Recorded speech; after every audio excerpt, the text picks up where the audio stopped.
Radio Católica. Radio Católica. Unidos por Cristo y María. Muy buenas tardes a todos ustedes. Estamos aquí en su programa de Unidos por Cristo y María a través de las redes sociales. Estamos aquí por dar inicio con el padre Jorge Román del Real, que le vamos a dar la bienvenida a él. Nomás para recordarles brevemente que estamos en campaña de ofrenda y de oración para seguir extendiendo el reino de Dios. Usted puede llamar allí a cabina al número 209-225-2317 o al 209-408-8358. Si desea, también puede enviar un cheque o un money order a Unidos por Cristo y María al 1029 calle 8, Modesto, California 95354. Desde esa forma que usted puede ayudarnos aquí. Estamos también sintonizados en el 1390 AM, 105.9 FM y 102.1 FM también. Así que bueno, pues le damos las gracias al padre. Dicen que el programa no se transmite por radio, que solamente están en campaña en la radio. Así que solamente se ve por Facebook y por que solamente por Facebook está transmitiéndose este programa, que en la radio solamente están en campaña. Qué gachos, ¿eh? Es fraude. Así es. Estamos solamente en el Facebook para transmitir este programa ahorita en la campaña. Mira qué gachos, me están discriminando. Yo que hago todo el esfuerzo por estar con ustedes cuando tengo otras cosas y luego no me ponen en el radio. Híjole, qué gachos, ¿eh? Me voy a poner en huelga. Sí, ¿verdad, padre? Ya para la semana que entra lo vamos a tener ahí también No, pues en la radio. Más, ya voy. para qué, ¿verdad? Sí, guaguas. Qué gachos, ¿sí? En serio, qué gachos. Es mi protesta formal, la haces pasar, que no se vale. Que si van a hacer eso, entonces definitivamente no tiene caso que siga transmitiendo, si me están limitando también. Entonces es parejo. Qué caray. Entonces bien, que también padre. se pase por radio. Yo apoyo la campaña, insisto en que ayuden, pero también no se vale que me corten el radio. ¿Ok? He protestado formalmente que voy a hacer campaña. Llamen y protesten que no se está pasando por el radio. ¿Ok? Bueno, después de haber hecho coraje. ¡Ah! Hola, ¿qué tal, mis queridos amigos? Aquellos que son afortunados de ver a través de Facebook y no por radio. Me da gusto saludarlos, estar de nuevamente con ustedes. Oye, y hoy, bueno, me da gusto verte, María, además, porque ya te extrañaba. Hoy estamos celebrando a San, híjole, con el coraje se me fue el nombre, San Ofruhai. Santo Dominguito del Val. No, hay varios santos que celebran hoy. Okay.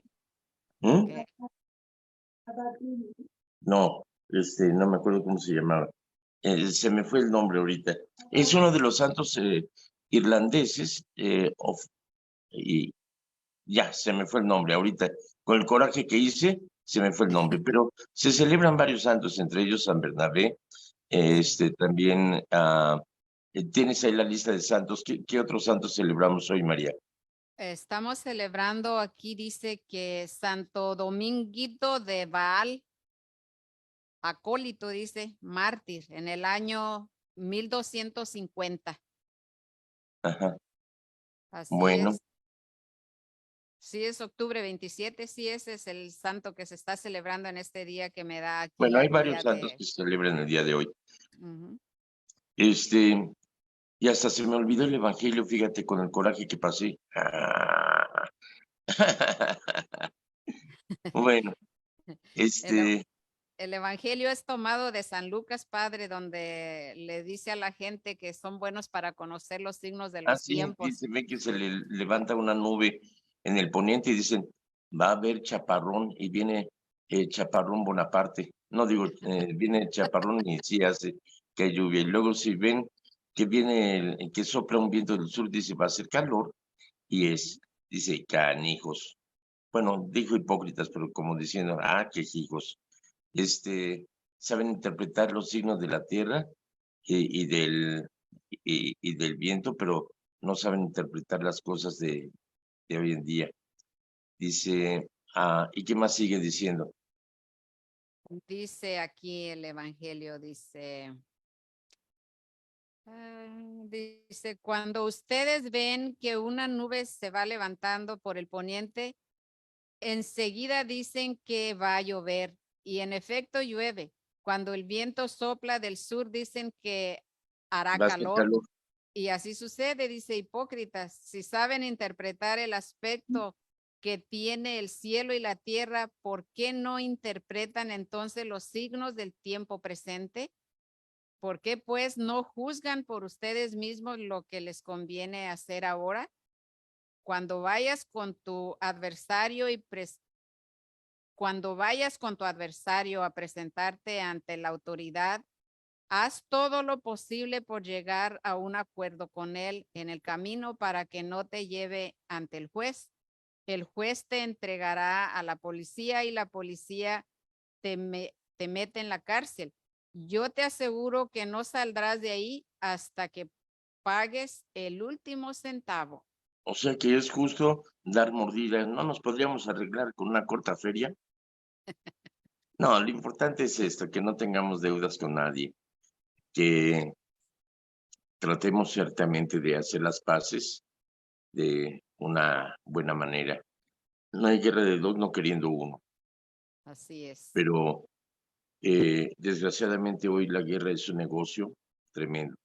Saben que un misil teledirigido, lo más barato son $30,000. Y me lo dicen gente que ha trabajado haciendo misiles. Entonces, son $30,000 que si en lugar de destruirme me los dieras, oye, yo me rindo, ¿eh? Si me los das en efectivo, ok, pues hacemos las paces. En lugar de crear tanta destrucción.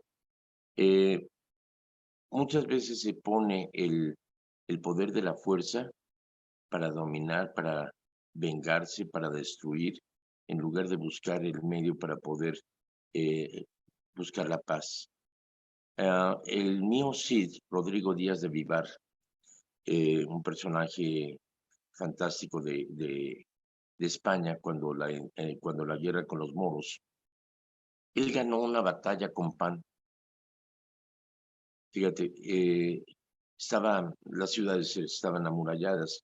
Entonces, al entrar a una ciudad, empezó con catapultas, mandarles piezas de pan, y la gente le abrió las puertas y lo dejó entrar. Y de esa forma tomó esa ciudad.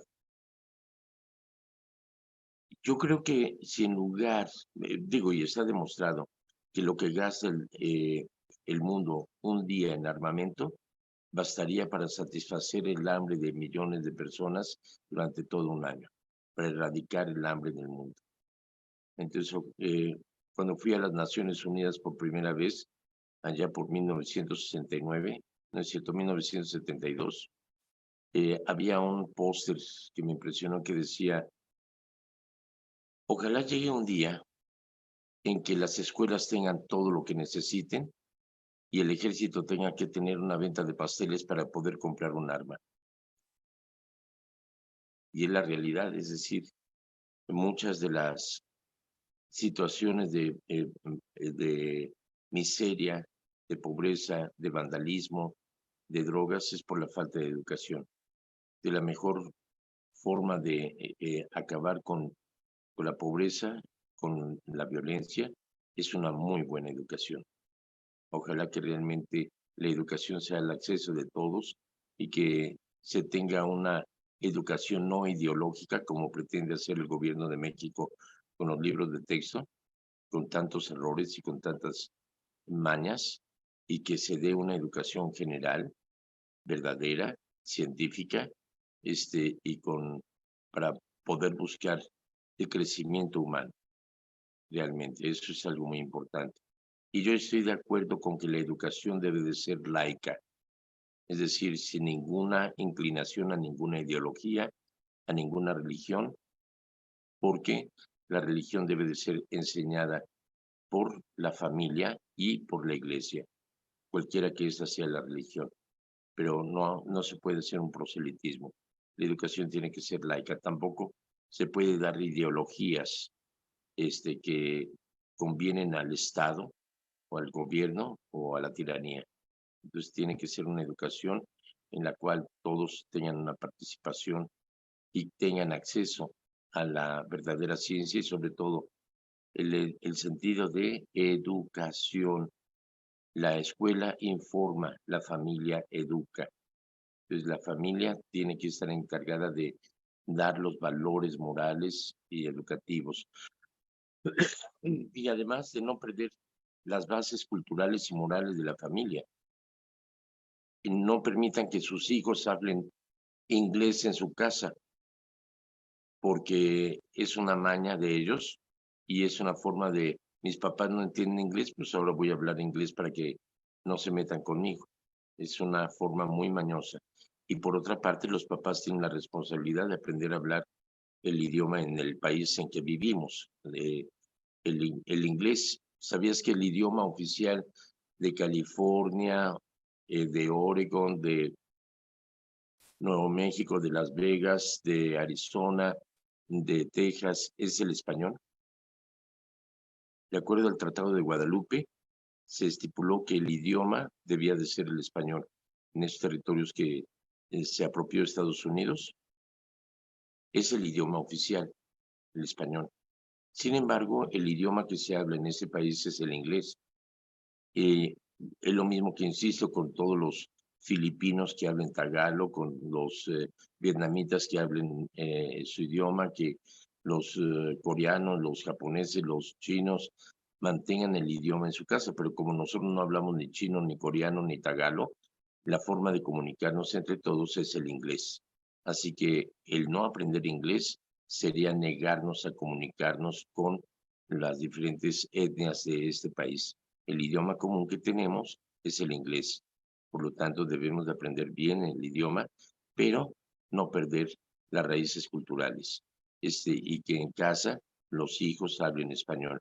Hablarán un perfecto inglés en su escuela y con sus amigos, pero en casa que se hable el idioma materno. Es algo muy importante, porque junto con el idioma abandonamos también nuestros valores morales, culturales y religiosos. La escuela informa, en la casa se educa. ¿Okay? Así es, padre. Me recuerdo cuando mi hija estaba chiquita, todavía no empezaba bien a ir a la escuela y ya un día una de sus amiguitas, pues ellas eran descendientes y son descendientes de gente hispana, mexicana, no más sus papás nacidos aquí, pero tenían la descendencia hispana.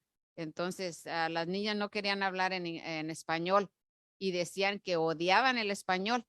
Y mi niña pues se juntaba con las niñas estas y un día me dice mi hija a mí que odiaba el español. I hate English, Spanish. Le dije, ¿sabes qué, mija? Le dije, no me vuelvas a decir eso. Le digo, porque tus raíces son hispanas, aunque hayas tú nacido aquí y aunque tus amiguitas, ellas no quieran hablar en español, le digo, tú no quiero escucharte nunca más que me dices esa palabra, le digo, porque eso es negar uno sus raíces mexicanas, hispanas. Le digo, yo no quiero saber eso nunca más. Y mi hija es perfectamente bilingüe en español y en inglés, padre. Sí, yo creo que es algo muy importante. Mira, en el mundo, a donde yo he viajado, la gente habla por lo menos 2 o 3 idiomas. En Europa no se diga, se habla, todo el mundo habla inglés y habla el idioma local y habla otro idioma. En España, hasta en las diferentes regiones, en Cataluña, en Galicia, hablan el idioma propio de su región, pero además hablan el español. Y es decir, se habla varios idiomas. Los belgas hablan el francés y el flamenco. Pero aquí solamente hablamos un idioma. Es el chiste precisamente de que una persona que habla 2 idiomas se llama bilingüe. Quien habla 3 idiomas, trilingüe. Quien habla más de 4 idiomas se dice políglota. y quien habla un solo idioma se llama estadounidense, Okay. porque nada más hablan inglés, ¿ok?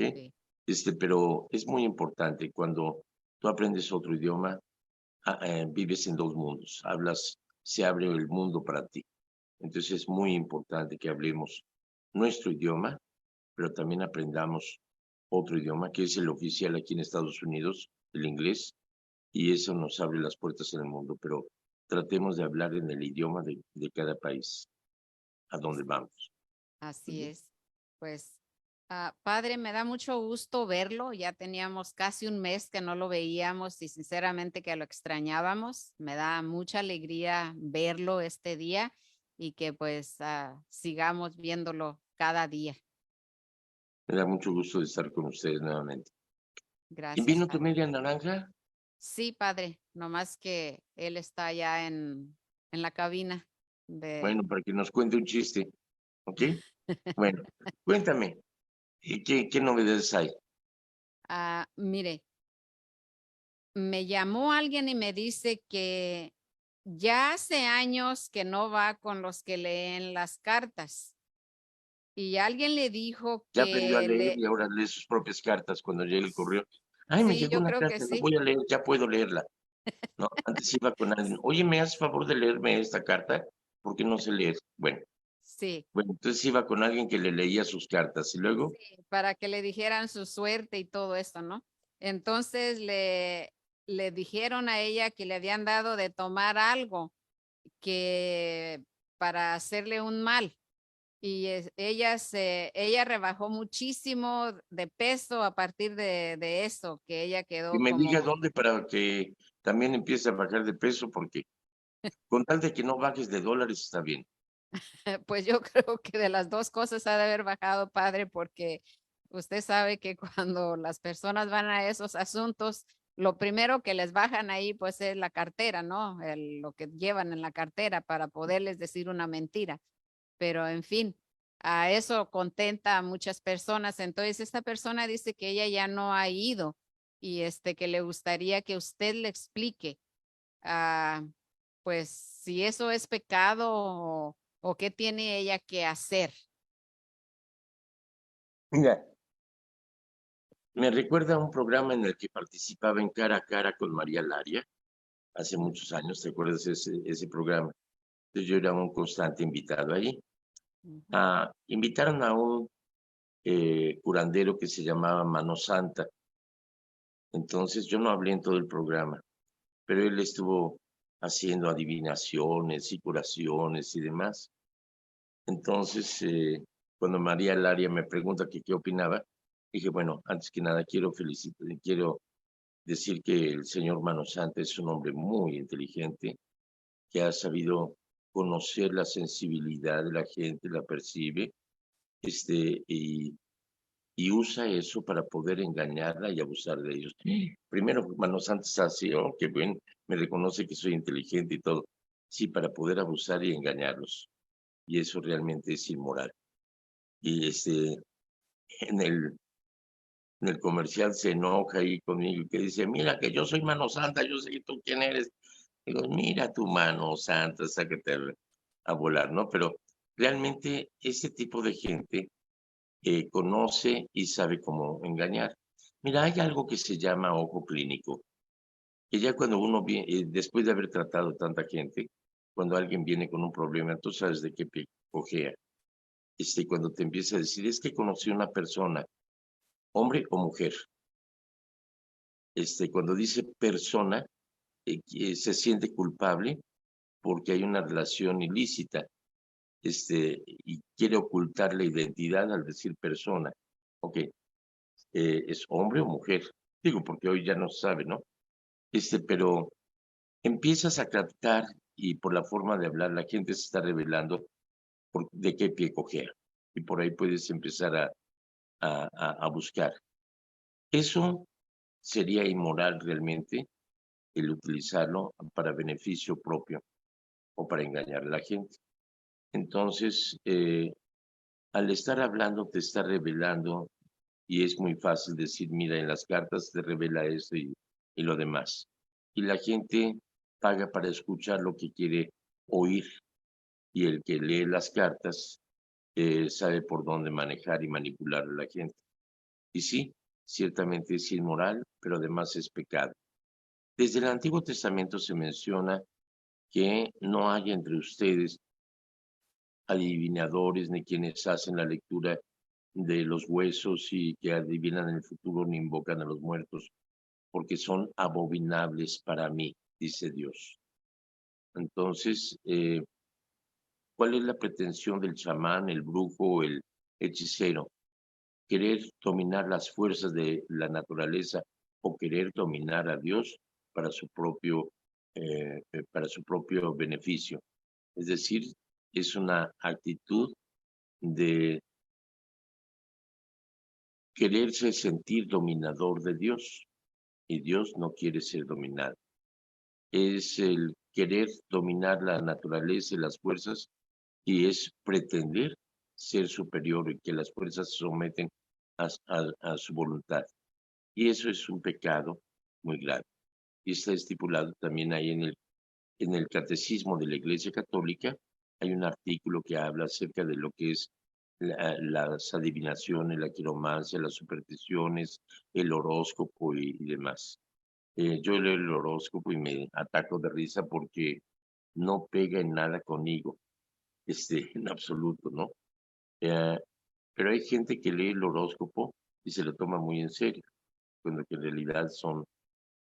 yo he conocido personas que hacen el horóscopo y les digo, ¿y de veras consultas a los astros o demás? Dicen, no, hombre, le pongo cosas en general que a todo mundo le sucede. O sea, son personas que participan en radio, no en ese radio afortunadamente, que escriben en el periódico los horóscopos y se lo inventan. Incluso repiten horóscopos de tiempos anteriores, nada más le cambian el signo y ya. Así que son mentiras y sí, es pecado. Ahora, esta persona ya no lo hace, ¿verdad? Es lo que dijo. Sea Dios. Bendito sea Dios. Entonces ya no está pecando.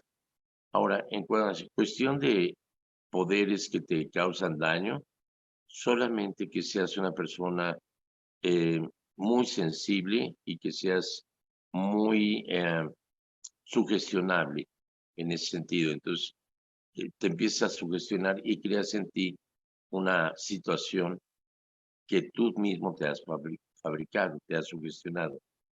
Por ejemplo, si te digo que ahí en el estudio de Unidos por Cristo y María hay una infestación de pulgas, te vas a empezar a rascar, aunque no haya pulgas, pero te sugestionas y empiezas a rascarte y hasta te aparecen ronchas. Eso es la sugestión.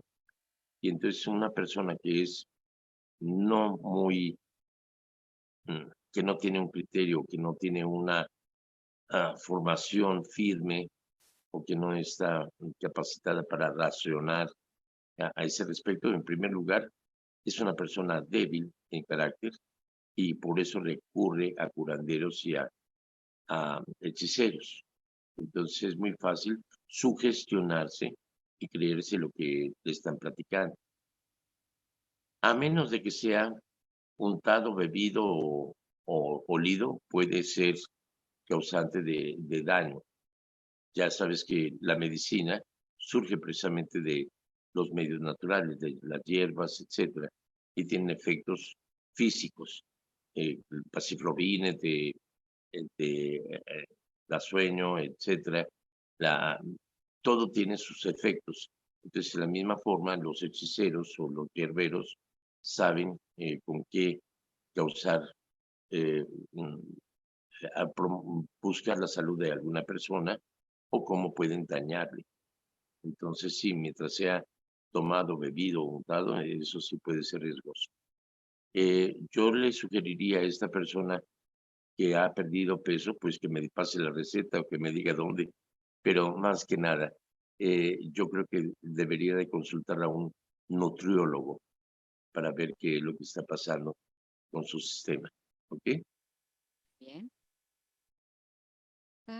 Hay otra pregunta que dice, ¿Caín tuvo descendencia y quiénes se dicen que son? Sí. Caín, recordemos que los 11 primeros capítulos del Génesis no son historia, pero son verdad. ¿Qué significa esto? El pueblo de Israel tuvo primeramente conciencia de un Dios que lo rescata de la esclavitud de Egipto y llega a la conclusión de que ese Dios que lo rescató es el Dios de la creación. Hasta antes de la salida del desierto no había nada escrito, era pura tradición oral.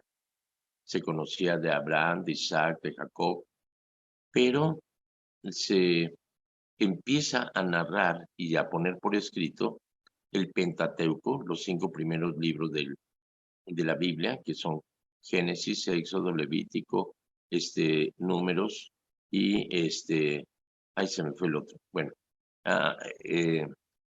Génesis, Éxodo, Levítico, Números y Deuteronomio. Entonces, en esos 5 libros se empieza a escribir mientras está los 40 años en el desierto. Tienen conciencia de un Dios que los ha rescatado de la esclavitud. Moisés le preguntó a Dios su nombre y Dios no le contestó. Le dijo, yo soy el que es, punto. No quiere ser conocido por un nombre, no quiere ser invocado para ser utilizado. Es por eso el pecado de los hechiceros y demás que utilizan a Dios como a su servicio. Y Dios no quiere ser usado de esa manera. El pueblo hebreo ha tenido contacto con otras civilizaciones, sirios, babilonios, egipcios, y se toman tradiciones de otras religiones, de otras culturas, y las adaptan a las Sagradas Escrituras, de una forma en que, volvemos a decir, si no es historia, los 11 primeros capítulos del Génesis son verdad. ¿Qué significa? Que Dios es creador de todas las cosas. ¿Cómo lo hizo? Lo de menos. Ahí se pone una narración mitológica de que en 6 días creó el universo entero y el 7º día descansó. ¿Cómo lo hizo? Es lo de menos. Lo importante es de que sin Dios nada existiría. Las narraciones de la Torre de Babel, de el diluvio universal, de todo lo demás, son historias que se cuentan de otras naciones. Incluso en la literatura griega se habla acerca del diluvio universal. En la literatura mexicana, en el Códice Martinicense, en la leyenda de los soles, también se habla de un diluvio. Entonces es algo que ocurrió y que sí pasó. Estamos hablando de la última glaciación. Cuando empiezan a derretirse los hielos, se crea un diluvio universal. Entonces aquí la narración de Caín y Abel en realidad está presentando las riñas que existían entre los pastores y los agricultores, porque los pastores que cuidaban sus ovejas llegaban las ovejas a los cultivos y destrozaban los cultivos de los agricultores. Entonces presenta a Caín como el agricultor y a Abel como el pastor. Y son representados en esa forma. Adán y Eva en realidad, si existieron físicamente, lo de menos. Históricamente, lo de menos. Adán y Eva existen hoy en día y somos nosotros. Es decir, esta posibilidad que hemos sido creados a imagen y semejanza de Dios y que nos ha dado libre albedrío, y la posibilidad de elegir correctamente o incorrectamente. El pecado original no es porque a nadie se le había ocurrido, sino porque es lo que da origen a todo pecado. El hecho de rechazar a Dios para ser uno mi propio Dios. Y cuando rechazamos a Dios y hago las cosas como yo quiero, entonces pago las consecuencias de mis errores. Y eso es lo que se presenta. En el hecho de Caín y Abel viene a ser esa envidia y esa actitud fratricida que sigue habiendo hoy en día entre los palestinos, entre los judíos, entre los ucranianos, entre los rusos, entre los de Morena y entre los del PRIAN y todo lo demás. Es decir, no admito que tú seas diferente a mí o que a ti se te honre más que a mí. Y eso lleva al asesinato de quienes se oponen a mí, la muerte. Dentro de esta literatura se presenta que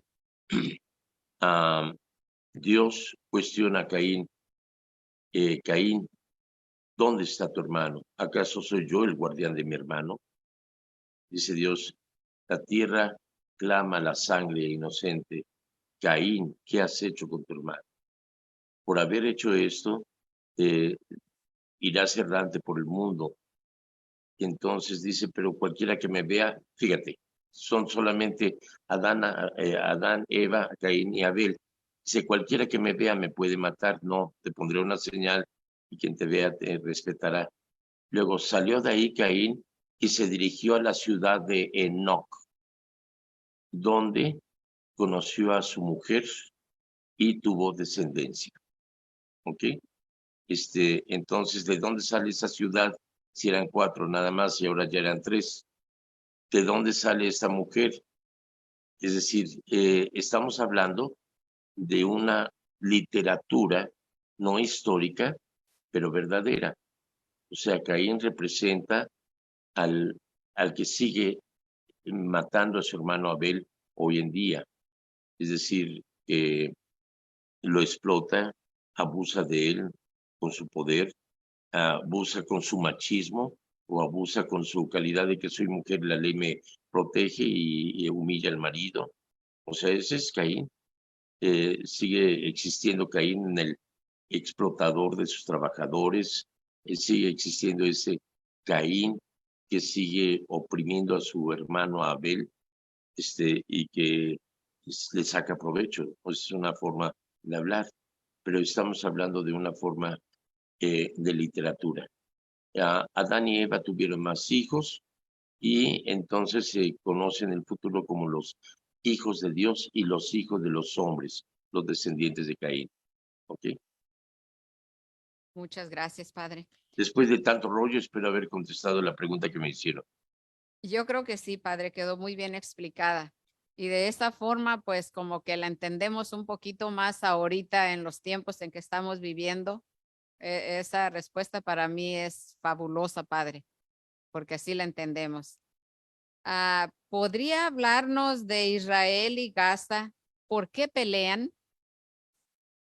Bueno, esos pleitos empiezan con Abraham, cuando tuvo a un hijo con su sirvienta Agar, que se llamaba Ismael, pero dice Dios, no. La idea de la descendencia viene por parte de tu mujer legítima, Sara. Así que tuvo a Isaac. Pero entonces aquí empieza la separación porque Ismael es despedido junto con Agar y Abraham lo bendice, pero es el padre de esa descendencia de los árabes y por otra parte con Isaac son los descendientes son los judíos. Entonces desde entonces empieza esa separación y vemos frecuentemente que los palestinos, que eran los filisteos, se confrontan contra el pueblo de Israel desde el principio. Palestina es una región en la cual se establecieron precisamente los descendientes de Ismael, además del mundo árabe. Israel está fundado en el monte Sión y todo empieza con una piedra donde Abraham iba a sacrificar a Isaac, que es donde se puso el templo de Israel. En el año 70 el emperador Tito destruyó completamente ese templo y las piedras fueron llevadas a lo más distante del mundo para que no se volviera a reconstruir ese templo. Sin embargo, con el tiempo, Israel ha sido invadida, destruida y reconstruida más de 8 veces. Y en lo que quedó la explanada del templo, se puso una mezquita, ya que los judíos también fueron desterrados. Los musulmanes tomaron ese territorio en lo que era la explanada del templo. Se levantó una mezquita dorada sobre esa piedra donde Abraham iba a sacrificar a Isaac y se llamó Al-Aqsar. Es la mezquita que es uno de los lugares sagrados del Islam. Allí es una mezquita con una cúpula dorada preciosa que domina todo. Se ve la panorámica cuando uno va al Monte de los Olivos, domina ese lugar. Lo que era la explanada del templo es propiedad de los palestinos. Los judíos tienen solamente una pared que quedó, un muro que quedó de lo que era el templo original. Eso vino a ser arrebatado y apropiado por Israel. El hecho es de que es muy difícil explicar propiamente, pero cuando terminó la Segunda Guerra Mundial, todavía no existían las Naciones Unidas, pero surgió la Liga de las Naciones, que es el antecedente de las Naciones Unidas. Entonces se buscó darle a Israel un terreno, porque habían sido expulsados de Israel, y se le arrebató a Palestina un terreno y se les dio lugar, el desierto de Golán, el desierto, la parte más árida. Moshe Dayan fue el primer, David Ben Gurión fue el que recibió ese lugar junto con Golda Meir. Y ellos dijeron, bendito desierto que pronto va a florecer. Hicieron el milagro fantástico de que los desiertos los convirtieron en tierra fértil. Entonces, con el tiempo, Palestina ha quedado reducido a una franja de Gaza, propiamente, que es una frontera con Egipto, y que no tienen salida más que al mar o hacia Egipto. Están completamente bloqueados. Han sido ciertamente reprimidos los palestinos, y ha habido un gran odio precisamente de las injusticias que ha habido entre Israel y Palestina, entre judíos y palestinos. Y surge un grupo terrorista que se llama Hamas, y que es terrorista, no es el gobierno de Palestina. Y este grupo actuó de una forma sorpresiva contra los judíos. No toda la gente de la franja de Gaza son terroristas, más bien es un grupo terrorista y que tienen infinidad de túneles y demás, pero quienes están sufriendo ahí la situación son los palestinos que viven en la franja de Gaza, gente inocente, gente que no tiene nada que ver con la guerra, con el terrorismo, pero realmente están sufriendo las consecuencias de ese acto de terror que cometió este grupo Hamas. Bueno, pero sería muy largo de explicar, así que lo dejamos para la otra. Y ya con esta me despido porque ya se acabó el tiempo. Y que Dios Todopoderoso los acompañe y los colme de gracia y bendición. En nombre del Padre, del Hijo y del Espíritu Santo. Amén. Les doy vacaciones para que descansen de mí este sábado y domingo y espero que el lunes ya me pongan en el radio. Okay. Muchas gracias, Padre. Que tenga un muy feliz fin de semana. Y lo esperamos el lunes, primero Dios. Bye. Bye. Radio Católica, unidos por Cristo y María.